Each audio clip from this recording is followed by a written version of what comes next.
नमस्कार दोस्तों, आज मैं आपके सामने बहुत ही इंपॉर्टेंट टॉपिक लेकर आया हूँ। अगर आप छत की ढलाई करवा रहे हो या फिर आरसीसी स्लैब कास्टिंग करवा रहे हो, स्लैब कास्टिंग करवाने से पहले आपको किन किन बेसिक पॉइंट पता होने चाहिए। डिस्कस करते हैं कास्टिंग करवाने से पहले इन बेसिक पॉइंट का। कवर ब्लॉक्स, जब हमारी स्टील बाइंडिंग होती है, स्टील बाइंडिंग होने के बाद में शटरिंग और सरिये के बीच में हमें गैप प्रोवाइड करवाना होता है। उस गैप प्रोवाइड करवाने के लिए हम स्टील के नीचे हम कवर ब्लॉक प्रोवाइड करते हैं। बेसिकली कवर ब्लॉक हमें 1 मीटर के डिस्टेंस पे लगाने होते हैं और 1 मीटर के डिस्टेंस पे हमें कवर ब्लॉक लगाने होते हैं। अगर आप इसे ज्यादा दूर के डिस्टेंस पे कवर ब्लॉक लगाओगे तो ज्यादा दूर के डिस्टेंस होने की वजह से हमारा स्टील या फिर सरिया होता है वो शटरिंग में टच हो जाता है।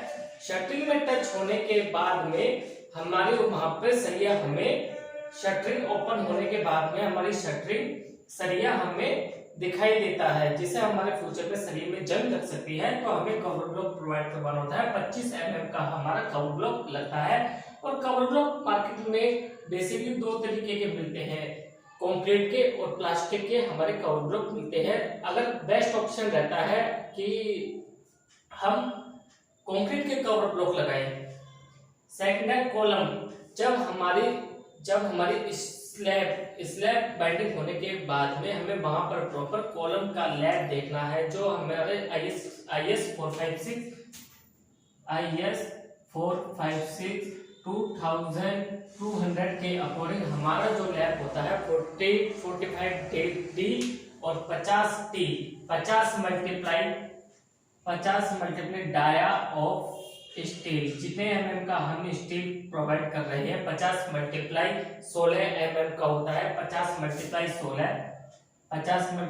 16 तो हमारा 800 mm का लैब होता है। लैब हमारा ऐसे चलता है नीचे सरिये में। और 50 मल्टीप्लाई अगर हम 20 mm का कर रहे हैं तो 1 मीटर का हम वहां पे लैब प्रोवाइड करते हैं। थर्ड पॉइंट है स्टील प्रोवाइड बाइंडिंग। स्टील में जो भी हमारा सरिया छत पे बनता है 8 mm का, 10 mm का, 12 mm का, उसकी प्रॉपर तरीके से हमारी स्टील की बाइंडिंग होनी चाहिए, जिसे हम फुल बाइंडिंग कहते हैं। कहीं पर हाफ बाइंडिंग करते हैं, हाफ बाइंडिंग ना करके हमें स्टील की प्रॉपर फुल बाइंडिंग करनी होती है।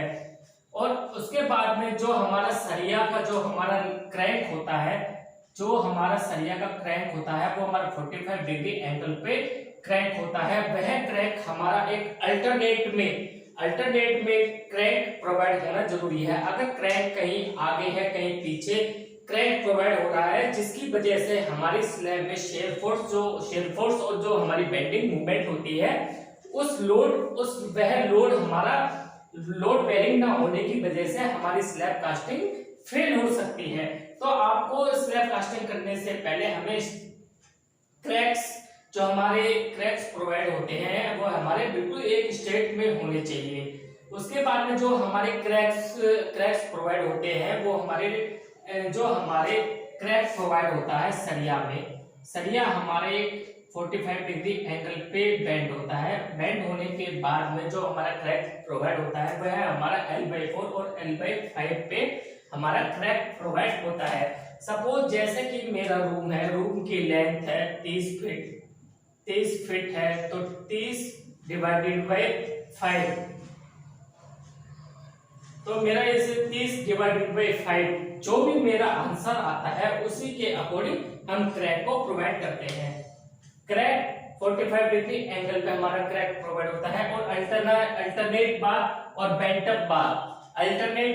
बेंटअप बार पे दो हमारे स्टील में हमारे 2 बार्स होते हैं। अल्टरनेट बार जो हमारा बिल्कुल सीधा चलता है, बेंटअप बार वो होता है जो हमारा क्रैक के लिए प्रोवाइड होता है, उसे हम बेंटअप बार बोलते हैं। दोनों में हमारे क्रैक 45 डिग्री एंगल पे प्रोवाइड होते हैं। फिफ्थ पॉइंट है, अगर आप छत स्टील बाइंडिंग होने के बाद में हमें इलेक्ट्रिसिटी के जो हमारे पाइप होते हैं, और इलेक्ट्रिसिटी के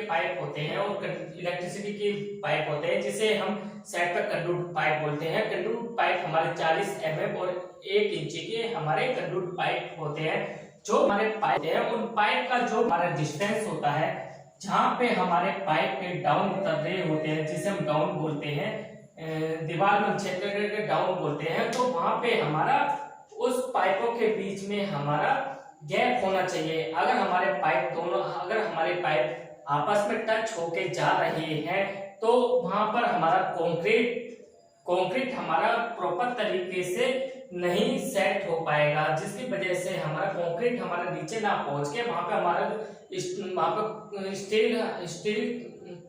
कंक्रीट हमारा प्रॉपर तरीके से नीचे ना पहुंच के वह हमारा पोरस जगह रह जाएगी, वह हमारा फ्यूचर में वीक पार्ट हो सकता है और उसकी वजह से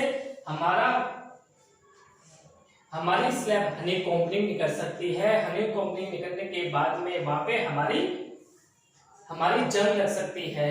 तो गाइस, आपको जो भी हमारे कंक्रीट पाइप होते हैं, आपको उसके बीच में मिनिमम से 1 इंच का जरूरी है कि हमारा कंक्रीट बिल्कुल नीचे सटक है। उसके हमारे प्रॉपर कंसील्ड लाइट है, स्लैब में प्रॉपर कंसील्ड लाइट प्रोवाइड करनी है, फैन बॉक्स प्रोवाइड करने हैं और बिल्कुल प्रॉपर डाउन हमें प्रोवाइड करने हैं।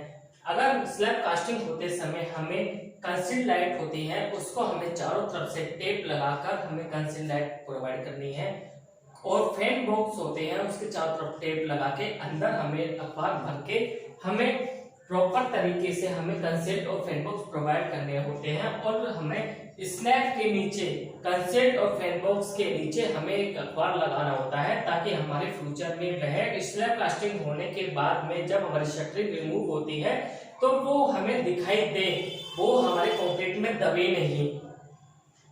स्लैब कास्टिंग, अगर आप स्लैब कास्टिंग होती है या फिर आप छत की ढलाई करवा रहे हो तो हमें उसका प्रॉपर तरीके से शटरिंग का वाटर लेवल हमें चेक कर लेना है। अगर हमारी शटरिंग प्रॉपर तरीके से वाटर लेवल में नहीं होगी तो हमारी कहीं पर 6 इंच कहीं पे 8 इंच स्लैब हमारी कहीं पर 6 इंच कहीं पे 8 इंच डाउन होने की वजह से हमारा कंक्रीट का जो हमारा कंक्रीट होता है वह हमारा कहीं पर ज्यादा आएगा और हमारी स्लैब पूरी वाटर लेवल में ना होने की वजह से हमारी स्लैब पूरी क्रैक बेंड हो सकती है, जो शटरिंग रिमूव होने के बाद में हमें अजीब सी दिखाई देती है।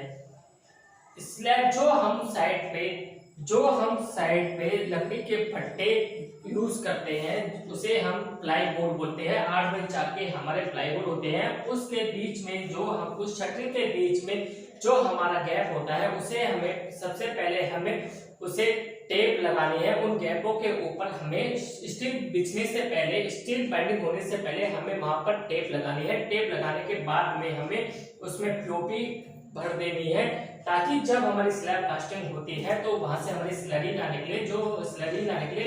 अगर हमारी ज्यादा स्लरी निकल जाती है तो वहां पे हमारा हनी कंपनी होता है, जिसे हम गंजा बोलते हैं। गंजा होने की वजह से वो हमारा वीक पार्ट हो सकता है। तो गाइस, तो आपको पता होना चाहिए शटरिंग के गैप हमें फिलिंग कर देने हैं।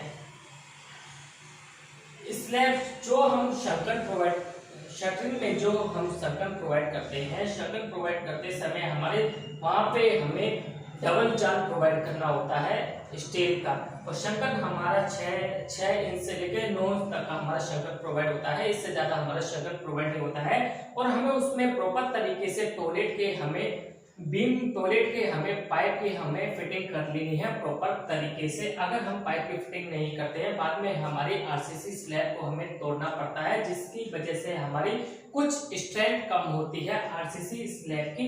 तो हमें प्रॉपर तरीके से इलेक्ट्रिसिटी की फिटिंग और हमें प्रॉपर तरीके से हमें टॉयलेट के फिटिंग के पाइप ले लेने हैं, जो हमारे 5, 6 इंच और 4 इंच के हमारे प्रोवाइड होते हैं।